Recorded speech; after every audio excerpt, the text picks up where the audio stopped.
It's interesting, the first episode of K-pop that we're watching today, Billlie, Megan Thee Stallion, and Patti LaBelle. But I don't really know Billlie like that, so we'll see. The only songs I've heard, I've loved, so I believe it. They're so cool. So initially, I'm like excited. I think this is a really cool, interesting concept. And I'm like, that's exciting, especially some of the artists that are on. Like, as a K-pop fan who is also a millennial, and these are like artists that I love. I'm like, it has to be interesting. I don't know if it has to be good. And I think what makes me nervous is I know the level of reality TV, survival shows, just general production that happens in Korea. And then I know what television is like in the US. And there are some, she better sing. There are some really good reality TV show productions in the States, but it's like, sometimes it depends on the network that's putting it on. And then a lot of times also depends on the development. Like,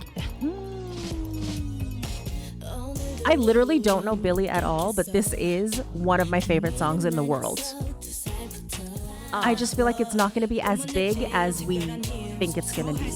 And that is disappointing for me.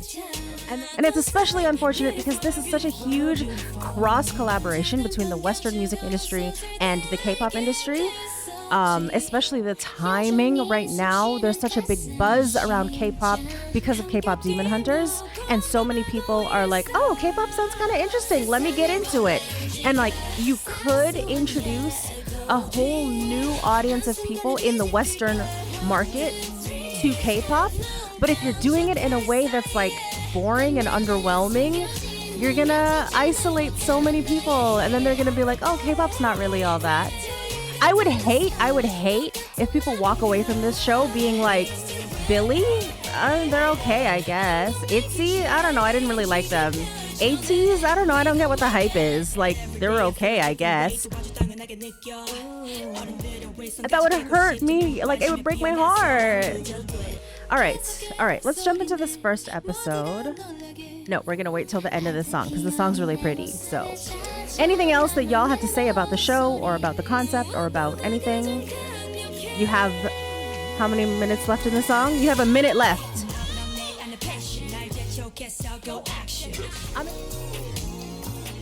We gon' make it. I think I have to watch 2 or 3 episodes to understand if I like it. Yeah, maybe we can watch like 2 tonight because they're relatively short compared to the 3-4 hour episodes that we've been watching of other shows. This is pretty short.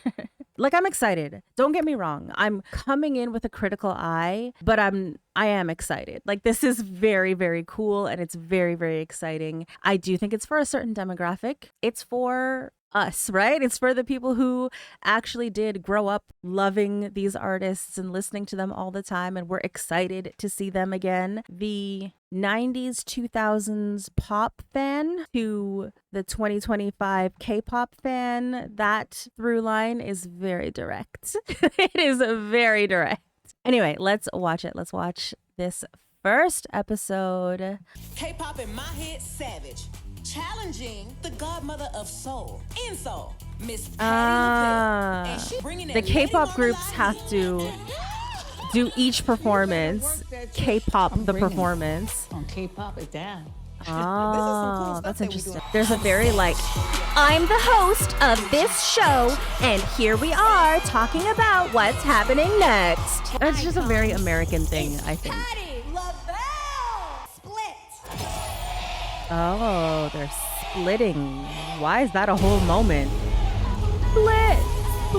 Split. You could have just done it. It's okay. But all right. Give me some production. Give me some drama. People like to like talk down on K-pop like it's some like silly, cute little fun thing. But I'm like, like the level of hard work that goes into one performance for a K-pop group, Western artists aren't even coming close to that. Nice. Hey, come on, dancers. Ooh. Beautiful.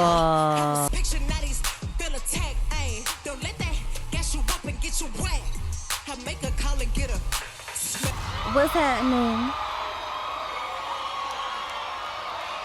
But it was like the most delicate period. I think Megan's parts didn't feel different enough. But then when Billlie had their leads, then it was like, okay, this feels distinctly different from the original song. They had little moments with choreography where it felt like they were together. I don't know. Yeah, Western artists are used to being solo, and that's the whole thing, right? That's the big challenge. See, but I can see this working really well. Having her be super diva in the center and all of this amazing movement happening around her, that would be really nice. That's iconic. That is iconic. This staging is beautiful. Absolutely.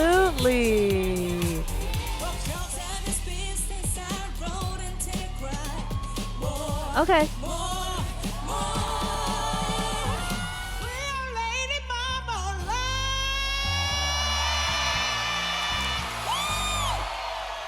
What a queen. Her being there, doing what she do, and having all of that happening around her. It was perfect. It was perfect.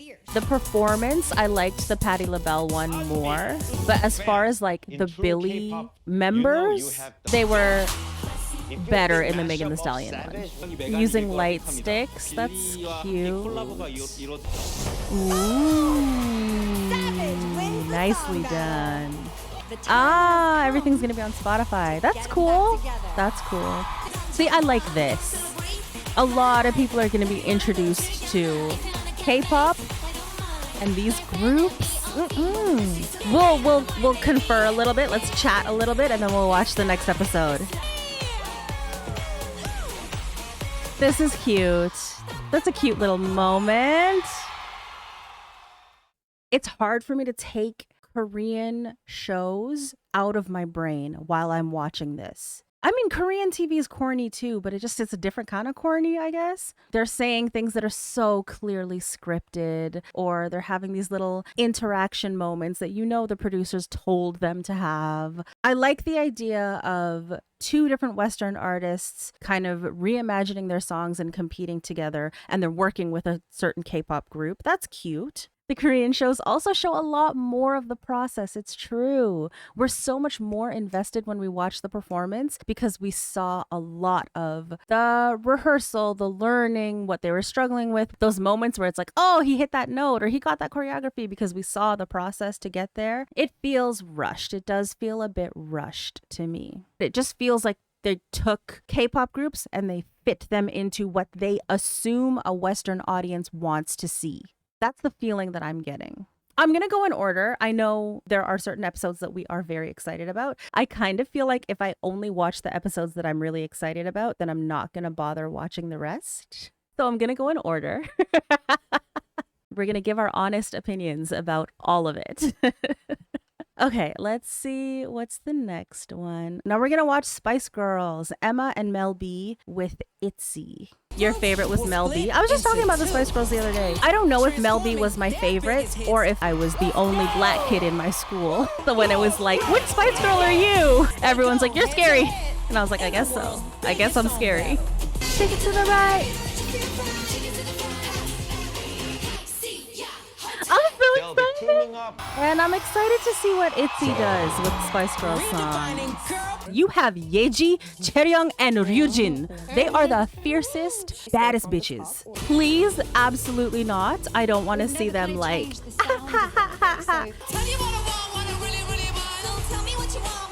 cute. Hey, girl. This is cute. This is cute.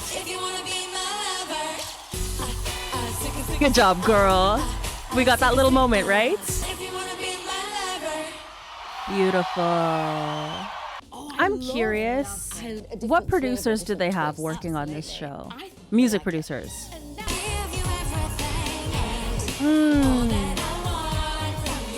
Emma sounds great. Just promise you'll always be there. Hey. They really did not lean on choreography. Aaliyah. Mel B. Ending Fairy will never catch her. Absolutely not.